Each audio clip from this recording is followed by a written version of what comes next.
Hey folks, as you can probably tell by the title, this is not our episode on Silence in the Library and Forest of the Dead. As it turns out, we had a lot to talk about, and it looks like it's going to be the longest episode of the show yet. However, Tuesdays are Who's Days, so you're still getting this little mini-sode for today, where I showed Cassie the Curse of Fatal Death.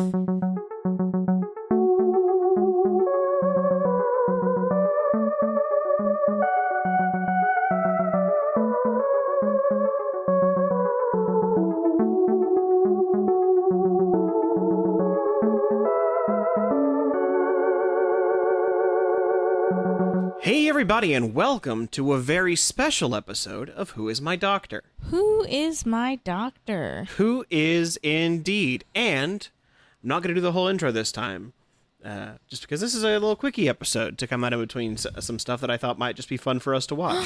A quickie? Yeah. Hooray! Yeah, Take your shoes off, everyone. Take your pants off. We're hanging out this episode. We're just chilling out. We're just vibing. Yeah, we're having a good we're time. Just hanging. We're being bros together. Yes, I had thought about doing this as an April Fool's episode, but I really wanted to show it to you, so we're skipping ahead a little bit. We'll do something else for April Fool's Day next year. Maybe we won't do anything. We'll see. Or maybe I will do something. Yeah, we'll figure that out when we get there, for sure. So this is a comedy special for, I showed you before the time crash with where David Tennant met the Fifth Doctor for a minute. That was for charity. This is also for charity. This is for a charity called Comic Relief. I believe this became Red Nose Day. Yeah, I mean that's what the the YouTube channel was. Yeah, so I believe that is the case. A couple funny little things about this. One reason I really wanted to show it to you is because I know that you're a fan of Rowan Atkinson. I am a fan of You're Rowan a fan Atkinson. of that Mr. Bean. So he was cast to play the Doctor in this special. It's also written by future showrunner Stephen Moffat. I said future for us in terms of the podcast, but he was the one who wrote Blink and Are You My Mummy and the French robots. Those are his episodes. He eventually takes over the show from Wesley Davies for Matt Smith's run and for Peter Capaldi's run. Evil man. But before he did any of those, he wrote The Curse of Fatal Death. Amazing. It's a 20-minute comedy special for this. I don't know how much there is to spoil for you because again, this came out before even the 2005 revival. It came out in 1999. Okay, so this was done surely as a let's throw these Whovians a little bone. Especially because Stephen. We've got an actor who is wildly popular. Yeah, it's very fun. I don't want to just keep saying it's fun, but it just is. Yeah, because the only words I've heard you say is it's fun. It's a cute little funny thing. Yeah. It's got your favorite guy. It's fun. It's fun, Cassie. It's gonna be fun. I said it will be. I don't think I'm gonna like this. You don't like fun. No, I don't. What else do I want to put? So this came out after the Eighth Doctor's TV movie didn't move on, but before the 2005 revival, obviously. So for a period in time, Rowan Atkinson was the Ninth Doctor. Incredible. How different do you think the world would have been if Rowan Atkinson did indeed stay the Ninth Doctor? There's a world somewhere where he is cast as the Doctor at some point. I don't know when that timeline was, but I would like to visit it just once to see what it was like. God, Blackadder Doctor. And we can do that today as we watch The Curse of Fatal Death. Hooray! Be right back.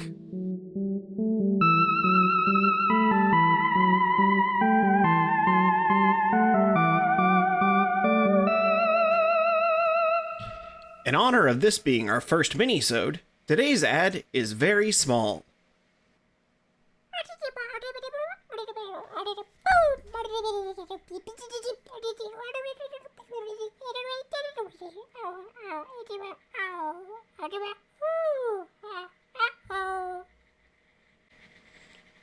Back to the mini-sode.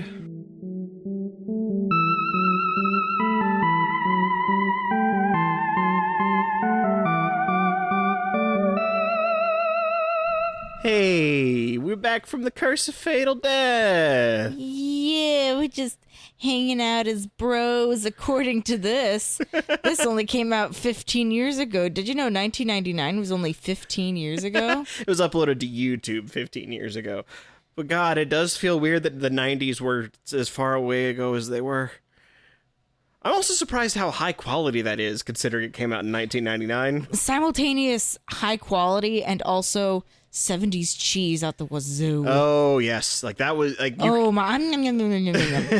If we had never started this podcast and you said, hey, Cass, I want to show you one Doctor Who thing. Just one. And you showed me this, I'd say, okay. Keep in mind, you would have had to watch this without context of the Daleks or the Master or even that they travel in time. That's fine.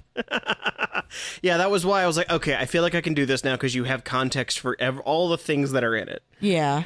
You've got the Daleks, you've got the Master, you know they travel in time. That's it. Because those are the only things that really come up that really get played with. And I suppose the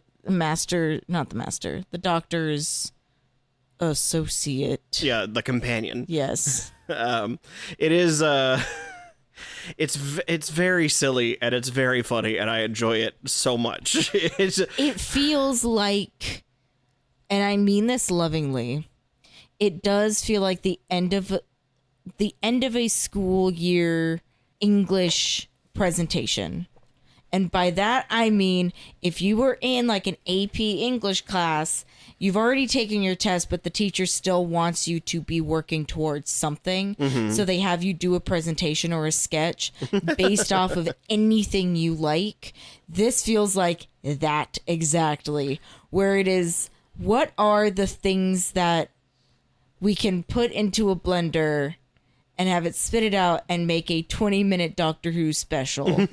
Even down to what, I'll hone in on specifically Rowan Atkinson as the Doctor. Him having this, like, beautiful, long, luxurious wig.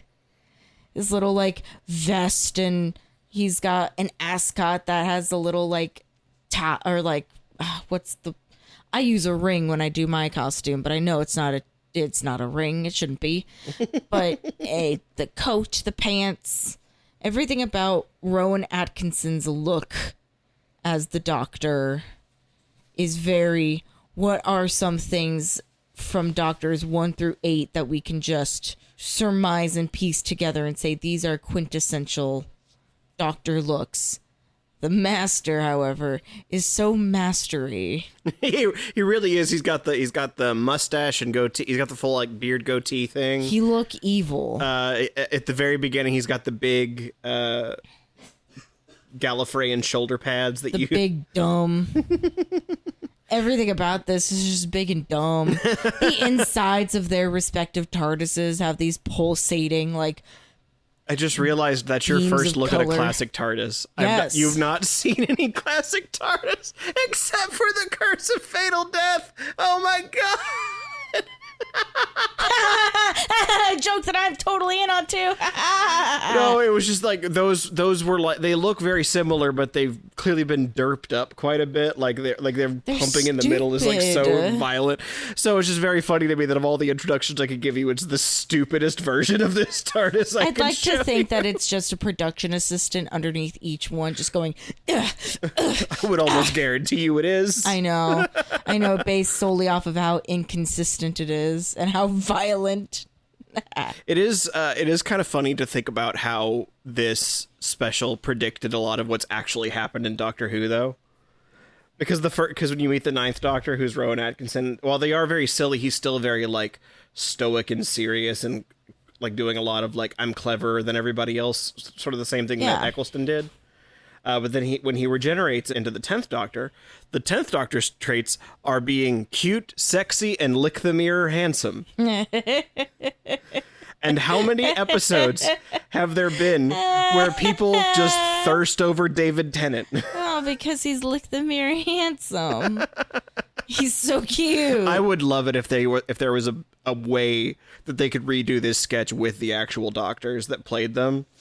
Well, yeah, because then even after he did, we're not using any of the actors' names except for Rowan Atkinson. That's partially on me for not writing anything down.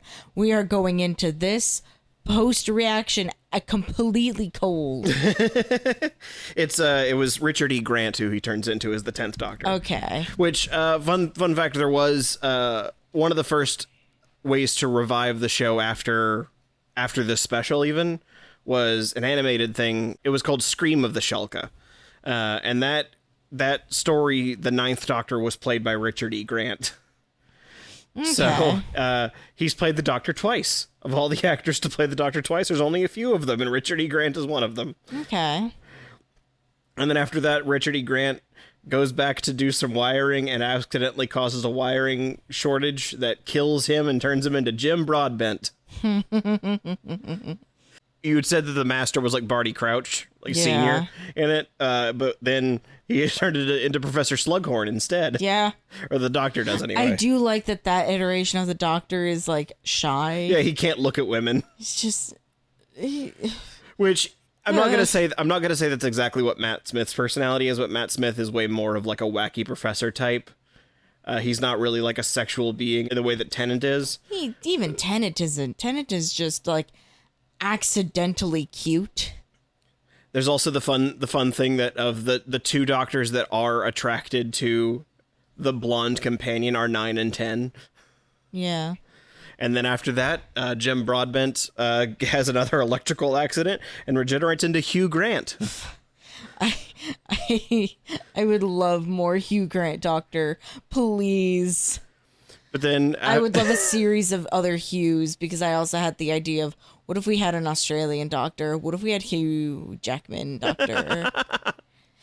This filters into another ongoing conversation that we've had of who could play Billy Flynn in Chicago. Yes. It's in the same now like circle of, my God, who would I love to see play the Doctor, if only for a moment.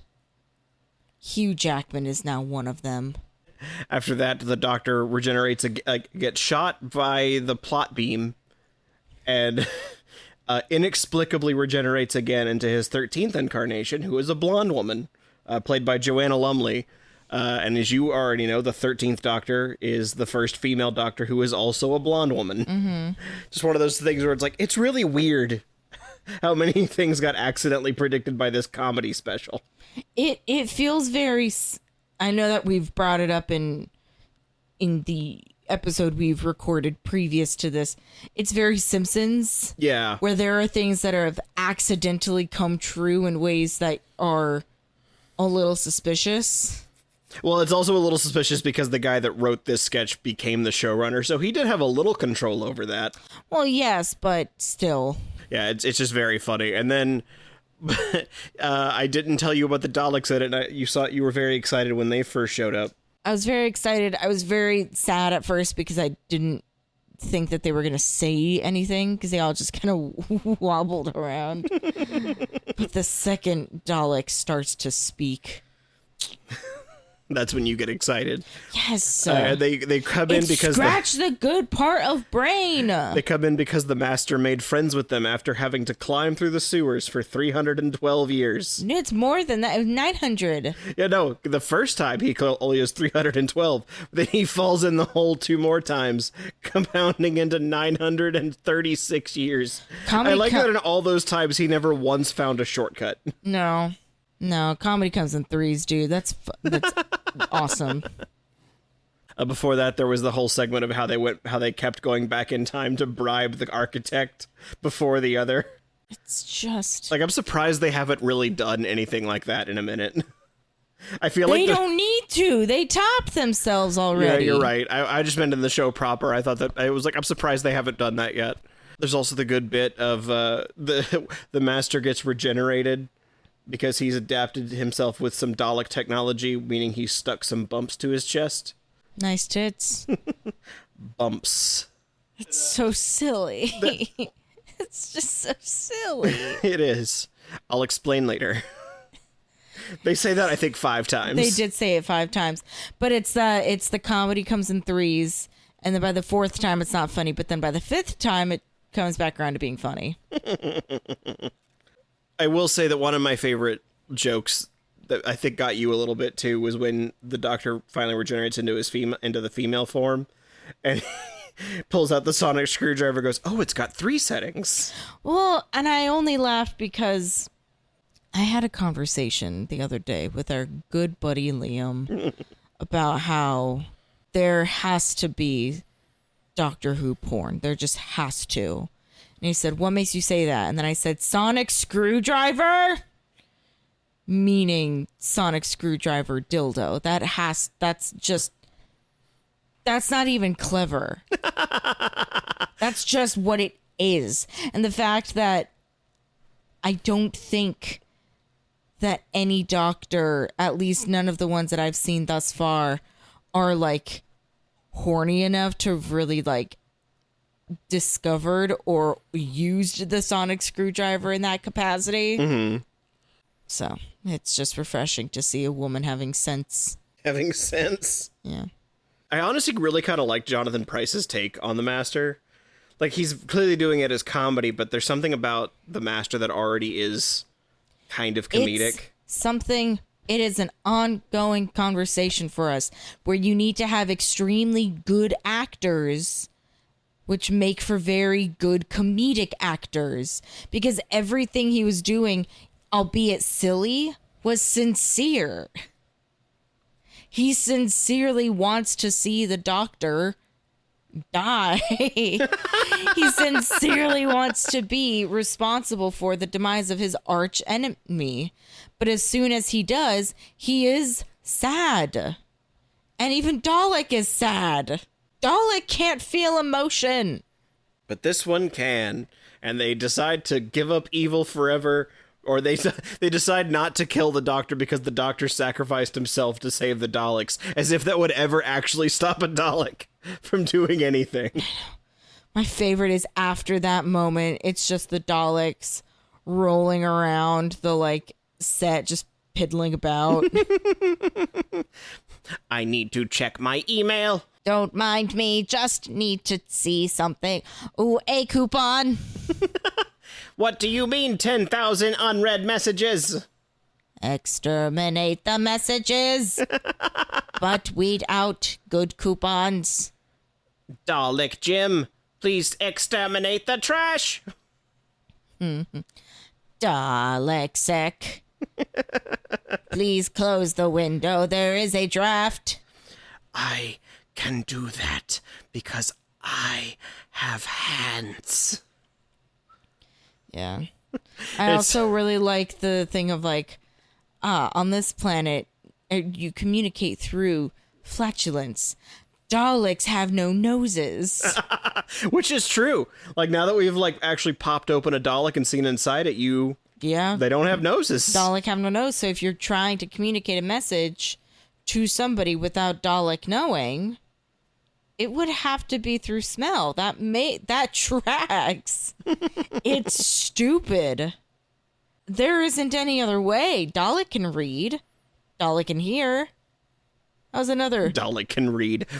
That was another very good bit in the beginning, is the Master and the Doctor, like, basically FaceTiming each other. Like, if you're going to plan to kill me, at least turn your microphone off. Yeah. Even though you turn the camera off, I can still hear you. You only turned off the visual. Now that we're talking about it, you said the Dalek can read. Do you think Daleks read? Just like in their spare time? Instruction manuals, yes. It was the best of times. It was the worst of times. Dalek only reads user agreements, terms and conditions. I don't think Dalek reads fiction. Now, non-fiction, yeah. Time to sit down for some light reading. Sun Tzu's The Art of War. Yeah, I think Dalek really loves, like, anything theoretical, like the Dadi Cheng. No, Dalek does not understand. Manifest Destiny, though, Dalek gets that. Yeah. Well, this was a silly little chill thing to do. I'm just glad I got to show it to you. I'm glad I got to watch it. It was very... It's so very dumb. Stupid. It's so stupid. It was all the cheese. But it's so perfectly what it wants to be.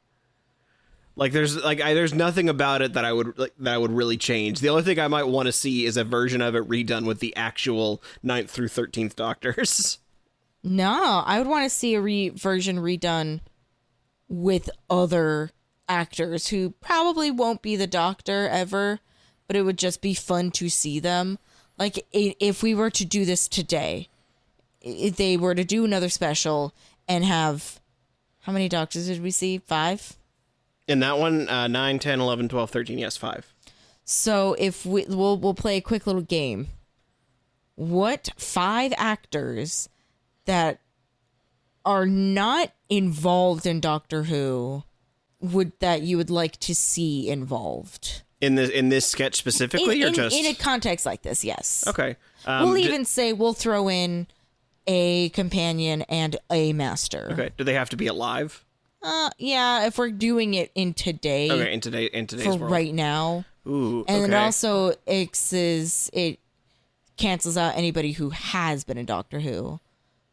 Because one of my picks would have been Neil Patrick Harris, but it's a little spoily for me. I mean, you just know he's in it. You don't know fully what he's... No, I saw a clip. He's awesome. Do we want to keep with British actors specifically, or do we want to try and just pick American actors? Well, we can expand it. Tom Ellis is one of mine for sure. Yeah, Tom Ellis could definitely be the lick the mirror handsome guy.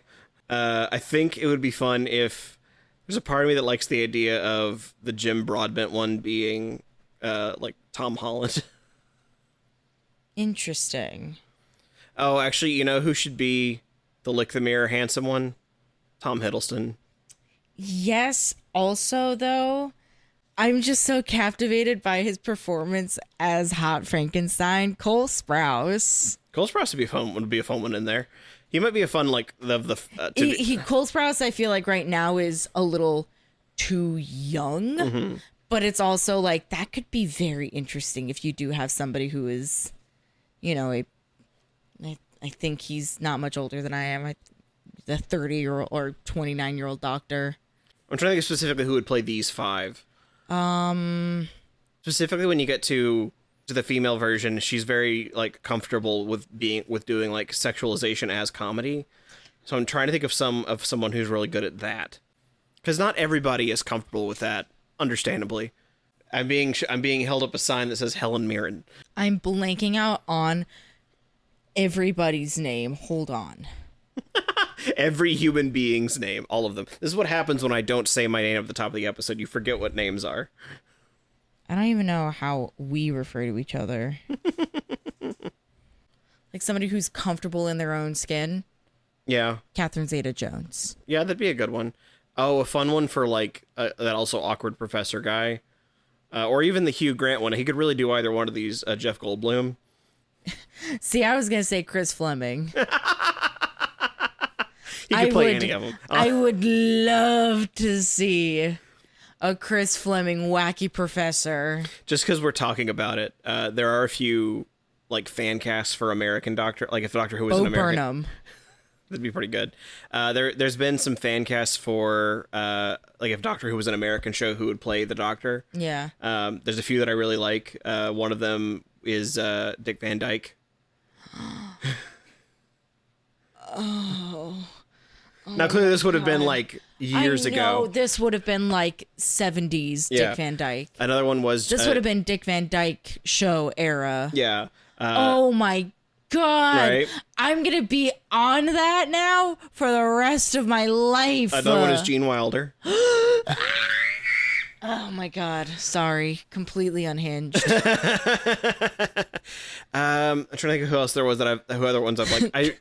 I did once hear Christopher Walken, like a young Christopher Walken. Ooh. Wait.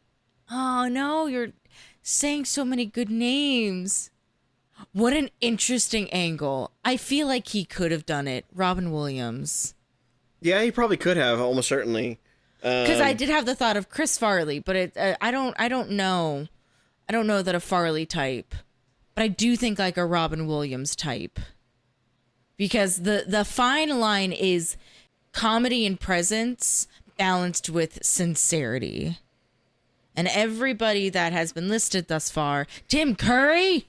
Tim Curry definitely could have done it. I'm trying to think of who else would have been a fun choice. We'll get in our own time machine and go back in time and make this an American show. God, who else have I... There's so many people... I've seen so many of these and suddenly I go blank on them as soon as I think about them. It bums me out thinking about how many, like, men I would like to see play the Doctor and not a lot of women. Vincent Price. Interesting. I just said not a lot of women. I think that Kristen Wiig could do it.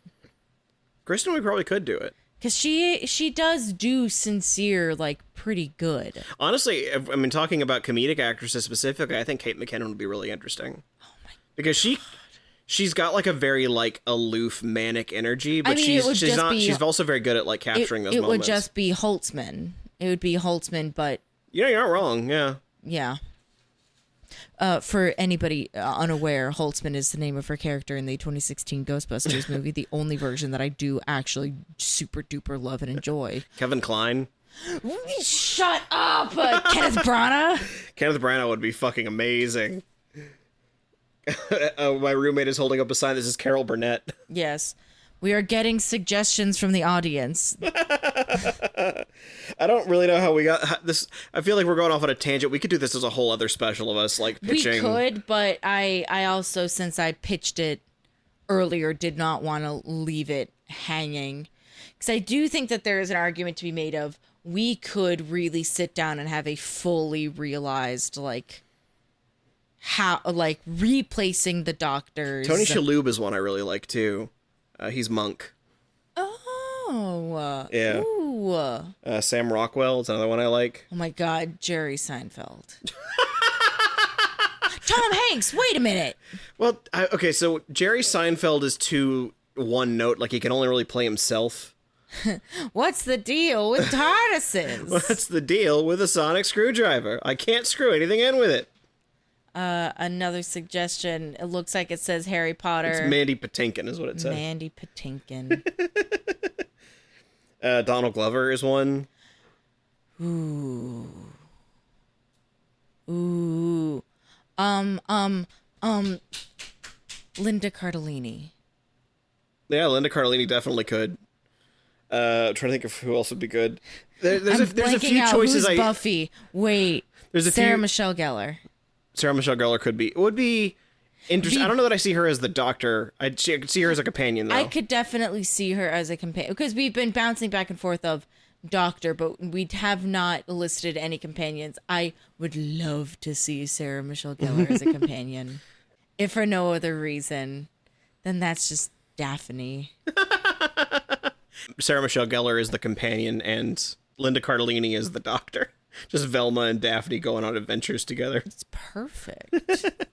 Well, maybe we could do a full episode where we like come up with a whole list. I think if people want more. We have another fun little mini-sode in the future. We don't need to keep going on this. I will say there's a few. You brought up Tom Hanks, and that's one where it's like I feel like that actor is too big. Like they've only ever been too big for that role. They're too much of a filmic actor. Robin Williams would have been too big for that role. You know, that's probably a good point, too. I do actually kind of agree with it. Although, like, the only person that we have said where I'm like, I could legitimately see them being the Doctor at some point is Tom Ellis. Yeah. Although it's a little late for him. He's been in the show. That doesn't change. I think we just saw Peter Capaldi. I was going to say, we just saw Capaldi, bro. That's a good point. And now at this point, Tom Ellis is much older than he was. Yeah, I could have seen... I genuinely could have seen Dick Van Dyke or Gene Wilder doing it had it been an American show. I mean, you saying Gene Wilder, that does bring on another little mini-sode that is cooking up in Cassie's kitchen. Well, maybe we'll find that out, and we'll talk about more things the next time we have a mini-sode on Who Is My Doctor? Who is my doctor? Mini edition. Who is indeed? Goodbye!